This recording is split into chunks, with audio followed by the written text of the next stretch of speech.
Hello, everybody. This is Greg Erickson, and I'm with Terrence Aym today, who has written a book called Mysteries of the Multiverse. Terrence, I want to thank you for coming on today. Well, thank you, Greg. I'm happy to be here. I guess we can go ahead and jump right into it. Can you tell me about the book and why you wrote it? Yes, Mysteries of the Multiverse is a book that explores the strange, the unusual, and the unexpected. You see, the reason I wrote this book is because the future is often not what we expect. And now we're just beginning to realize that the past is not what we thought it was. You see, Greg, there's another world that exists, and it's just below the surface of what all of us think is real. Greg, it's a world of half-remembered nightmares and shadows, things that slip through the dark. It's the world that we call the multiverse. And this book, The Mysteries of the Multiverse, it explores that hidden world, and it spotlights rare glimpses that we get of it. The book explores the reasons why impossible artifacts exist, and it reveals the myths that hide sometimes amazing truths. It digs into the secrets of time anomalies and time travel. It reveals mysteries that humans have puzzled over for thousands of years. Well, I certainly agree with you on that. There's more to life than what we can see and hear and feel. Uh, I noticed you have your book in four different sections, and one of them is Stranger Than Time. Could you discuss that a little bit? Yes, you're correct. There's four different sections which actually look at four different areas of the strange and the unusual. And the first section is Stranger Than Time. That's followed by Stranger Than Space, Stranger Than Fiction, and finally Stranger Than Science. In Stranger Than Time, what we're looking at is all the different anomalies that exist with time. For instance, footprints that have been found that are millions of years old. One especially incredible one, which a ribbed boot print has crushed into the fossil record, a trilobite, which is hundreds of millions of years old. Now, that only means that some intelligent creature, perhaps a human, killed that trilobite by stepping on it hundreds of millions of years ago. Now, the problem is humans didn't exist hundreds of millions of years ago. None of our science can show that any humans existed hundreds of millions of years ago. So that either means that it wasn't a human and possibly was an alien who was here as an explorer, or it was a human. And that human came through time, because time travel, as some of the greatest physicists now agree, probably is going to exist. And Greg, think about it. If time travel is going to exist sometime in what we call our future, that means time travel exists through all time. So that's one of the chapters in Stranger Than Time. Others touch upon animals that are out of time that really shouldn't be there, including witnesses like police officers who have chased them, and strange anomalies like ancient creatures that have been discovered that have bullet holes in their skulls, and forensic experts have agreed that they are bullet holes, yet these creatures existed 8,000 years ago when nobody had guns. And that's the type of thing that appears in Stranger Than Time. There's 7 chapters, and each one of them are equally amazing. Okay, and in space.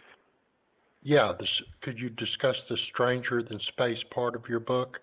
Yes, the Stranger Than Space part looks at strange things that have happened in outer space or that have something to do with space.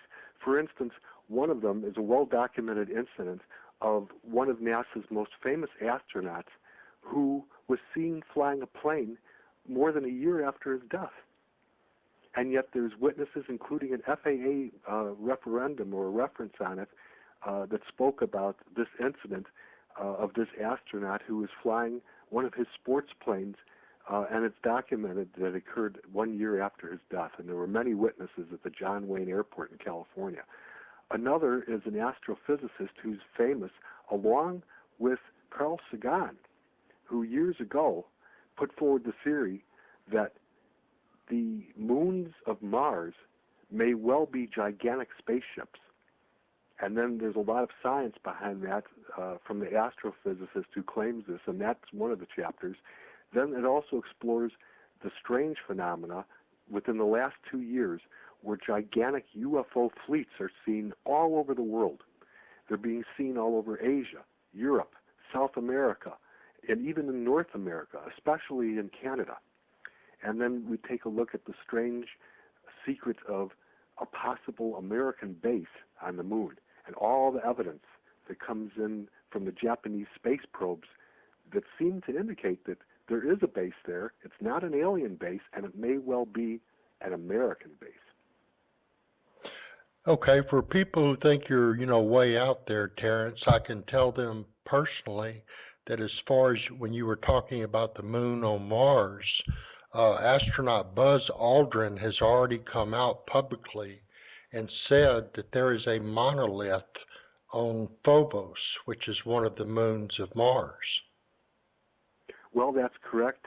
He has taken a look at that. The Russians also believe it. The Russians also believe that Phobos may well be artificial. And the space probe that they lost, unfortunately, was going to go back to Phobos to try to confirm whether or not it really was artificial. And unfortunately, it didn't launch out of orbit of the Earth, and no one knows what happened to it. It probably fell back onto the Earth and burned up. But that's a tragedy. Now, we have our own space probe going there, but it's not going to be looking at Phobos. It's actually going to look for evidence of past life and possibly even evidence of life on Mars. But they're not looking for intelligent life, of course. They're looking for perhaps simple plants, organisms, bacteria, that type of thing. The next, Greg, the next section is called Stranger Than Fiction. Did you have any questions about that? Sure, yeah. Tell us about that. Oh, okay. Stranger Than Fiction takes a look at a lot of incidents that occurred that if you wrote a story that was fiction, people wouldn't believe it. They'd say, oh, this is impossible, this could never happen. And yet these events that have occurred are fairly well documented, and it looks like they actually happened. And some of them that I touch upon there are the facts that long before Native Americans came here from Europe and the land bridge, for instance, the eastern Indian tribes, most of those came from Europe thousands of years ago, and the ones that were in the west and southwest and emigrated down into Mexico and South America came across what they still say is the land bridge that crossed Alaska. So you have the Inuit Indians all the way down into British Columbia and then down across North America, and they came from Asia. But thousands of years before they came, there's strong evidence that giants as tall as 8 to 10 feet tall roamed this land. And they were not just any kind of giants, they were also cannibalistic.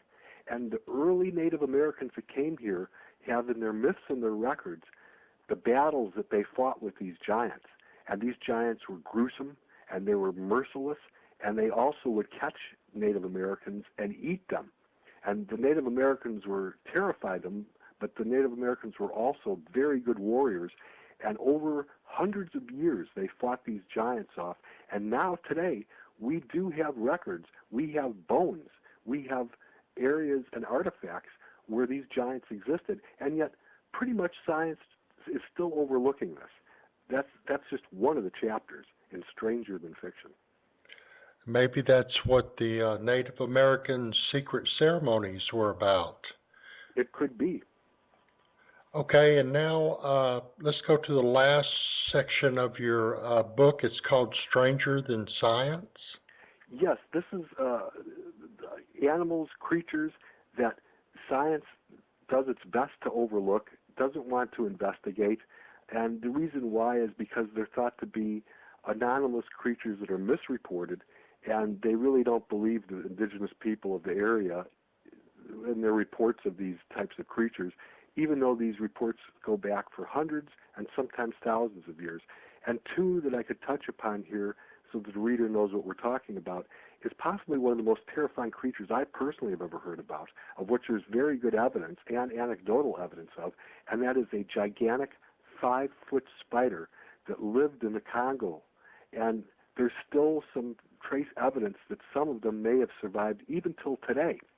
But in the 20th century and in the 19th century, these were seen all the time, and there was even European explorers and European missionaries that had encounters with them. And they lived partly way underground like trapdoor spiders and made gigantic webs that crossed between huge trees. And they were predator spiders that would go out and chase down their prey. And we're talking about 5-foot spiders. The largest ones that are known now are only about 18 to 20 inches max. And these things are truly monsters. The other is probably one of the most horrific creatures that you can imagine, a snake that's 6 feet wide on its mouth and as long as 120 to 180 feet long. That would be the equivalent almost of a 20-story building if you hung it from its tail down to the ground. Here we have photographic records of it. We have hundreds and hundreds and hundreds of encounters with natives and their legends and their myths, and National Geographic itself is now taking a strong interest in this. It's called the Yucamama, and when you read this chapter, you're never going to look at a snake the same way again. Well, I tell you what, 6 feet across. Now, in your book, you'll have pictures and links and sources and all that kind of thing? Oh, absolutely, Greg. In fact, in all the popular e-reader formats like Nook and Kindle and the rest, it's available as an e-reader book, an e-book, and it's also a paperback book. And anyone can go to Barnes & Noble or to Amazon.com, and they can go and they can get this book right away. If they're not sure where it is, they can just type my name in, Terrence Aym, that's Terrenceaym, or they can just put in the title of the book, Mysteries of the Multiverse. And also they can read parts of it at mysteriesofthemultiverse.beforeitsnews.com, right? That's absolutely right. They can get an overview of the book, take a look at some of the different chapters, see some of the photographs and images that appear in the book at mysteriesofthemultiverse.beforeitsnews.com. Okay, Terrence, I want to leave the last few minutes of the interview to let you give any final thoughts that you'd like to speak to the audience.